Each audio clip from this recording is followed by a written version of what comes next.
En unos momentos firmaré una orden ejecutiva histórica que instituye aranceles recíprocos para países de todo el mundo. Recíproco. Eso significa que ellos lo hacen con nosotros y nosotros lo hacemos con ellos. Muy simple. No puede ser más simple que eso. Este es uno de los días más importantes, en mi opinión, en la historia de Estados Unidos. Es nuestra declaración de independencia económica.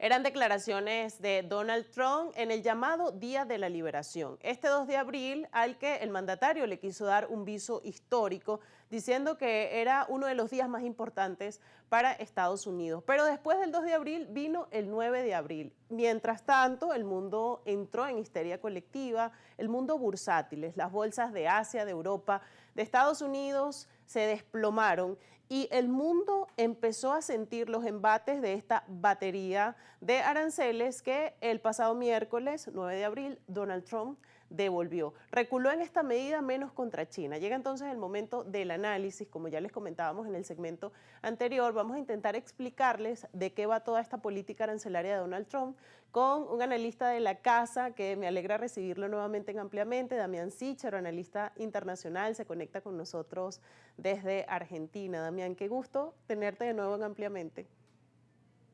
No, el gusto es mío. Muchas gracias de vuelta por la invitación y muy contento de estar aquí con ustedes.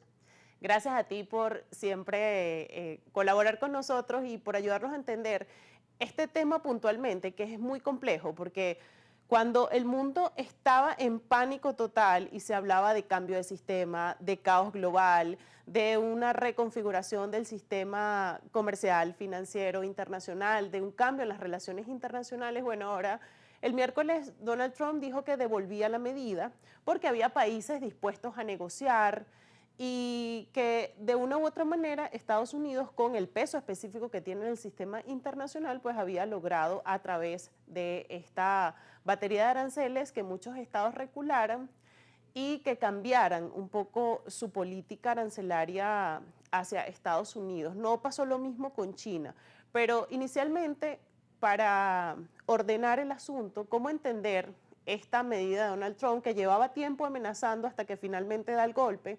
¿Cómo entender las dos visiones encontradas, por un lado a favor de los aranceles de Trump, por otro lado en contra?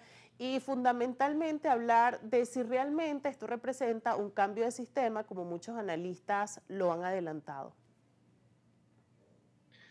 Bueno, yo creo que tenemos varias cosas que analizar. Para empezar, Donald Trump o Donald Trump 2.0 es mucho más radical que el primer Donald Trump que vimos entre 2017 y 2020. Y yo creo que la explicación allí se encuentra en que él ya no puede ir en busca de la reelección. Este es su segundo mandato, el último, por lo tanto básicamente no tiene que rendir cuentas a futuro y puede, en ese sentido, hacer cosas mucho más radicales que en su primer mandato. En su primer mandato él iba en busca de la reelección, por eso en algunos sentidos tenía que contenerse. Esto le permite a él, ¿no?, implementar diferentes medidas en un montón de áreas. Estamos viendo desde la guerra en Ucrania, la guerra en Gaza, etcétera, y obviamente en la cuestión arancelaria. Eh, Como bien dijiste, aplicó una serie de aranceles a más de 100 países.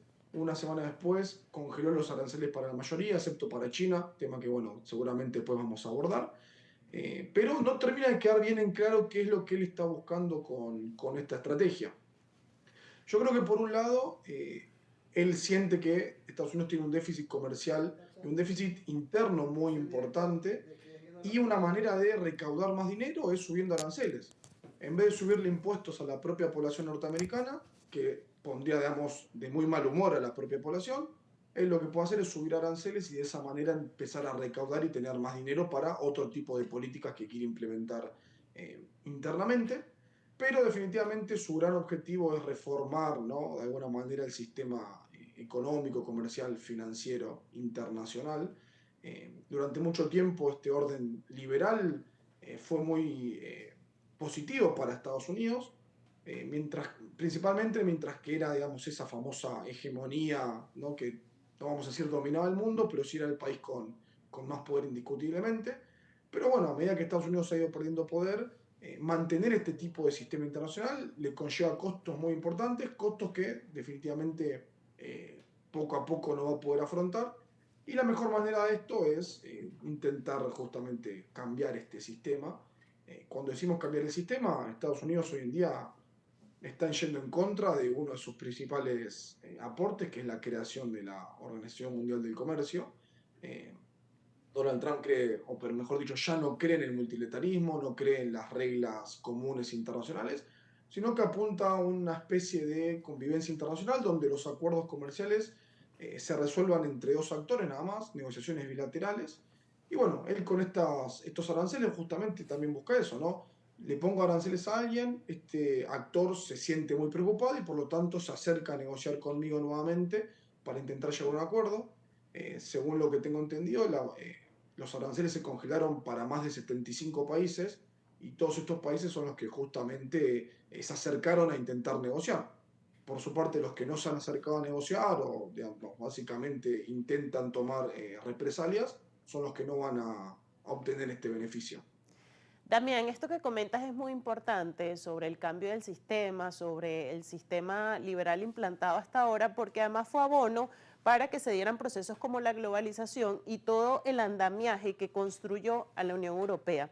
En este punto a mí también me surge una pregunta que yo sé que tú la puedes responder muy bien porque además eres especialista en relaciones internacionales, y es si estamos ante una visión realista de las relaciones internacionales. Si volvemos a ese realismo político en el que esta visión liberal cambia un poco. Entonces, ¿cómo entender ahora las relaciones internacionales? ¿Se está guiando Donald Trump hacia esta corriente?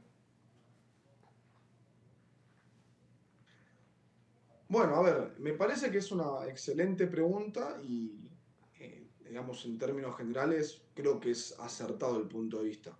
En pocas palabras, ¿no? La visión realista considera que el sistema internacional es anárquico, es decir, no tenemos una autoridad supranacional que justamente se encargue de regular los vínculos entre los países, como si sucede en cualquier país internamente, ¿no? El gobierno regula los vínculos entre los ciudadanos. Bueno, esto a nivel internacional no existe. Por lo tanto, al considerar que el mundo es anárquico, automáticamente se cree que vivimos en un mundo de autoayuda, es decir, los países dependen de sí mismos para sobrevivir. Durante mucho tiempo, Estados Unidos creyó todo lo contrario, creyó que se podía llegar a fomentar la cooperación internacional, a vivir pacíficamente entre todos los países, digamos, un mundo básicamente de cooperación internacional y de buena voluntad basado en reglas. Pero poco a poco parece que Estados Unidos se ha dado cuenta que eso no es viable, o es viable mientras que un país pueda mantenerlo. Y acá voy a retomar un poco el hilo de la respuesta anterior. Mientras que Estados Unidos tuvo el poder suficiente para mantener este orden liberal, asumió los costos y asumió el riesgo, poco a poco se ha dado cuenta que se sobreexpandió en sus capacidades, es decir, ha intentado abordar muchas más cosas de las que realmente podía. Eso hoy en día le está llevando a pagar importantes costos y bueno, ante esta situación donde ya no tiene el poderío que tenía hace muchos años, la mejor solución es retraerse, volver a refugiarse en sí mismo para únicamente encargarse de los asuntos que realmente son de preocupación, digamos, de vital preocupación para Estados Unidos. Hoy en día eso es la contención de China. Estados Unidos, sea con Joe Biden, sea con Donald Trump, incluso con Barack Obama, siempre ha dejado en claro que su preocupación existencial, su principal desafío es contener a China y para eso necesita recursos. La mejor forma de tener recursos es recortando gastos. En este caso, Estados Unidos siente que retirándose del sistema internacional recorta gastos. Un ejemplo claro de esto es dejar de apoyar a Ucrania en la guerra con Rusia. Por lo tanto, yo considero que sí, ¿no? Que estamos viendo una política más realista, que en palabras un poco más vulgares sería sálvese quien pueda, y Estados Unidos está pensando únicamente en sí mismo hoy en día con Donald Trump, casi sin importarle lo que le suceda al resto de los países, incluso sus aliados. Por eso hasta tiene conflictos con Europa o con países de Asia-Pacífico como Japón o Corea del Sur. Sigue siendo el realismo la cruz en la disciplina, en el estudio de las relaciones internacionales. Damián, vamos a hacer una pausa porque ahora hay que abordar y analizar esa relación con China, porque lo cierto es que se suspenden los aranceles al resto del mundo, menos a China, que además los ha aumentado un 125%. Vamos a hacer entonces una pausa y al regreso analizamos esto y qué implicaciones puede tener para la economía global y las consecuencias a largo plazo de esta guerra comercial que pareciera que es ya directamente contra China. Lo estamos analizando con Damián Sichero y al regreso seguimos en esta conversación.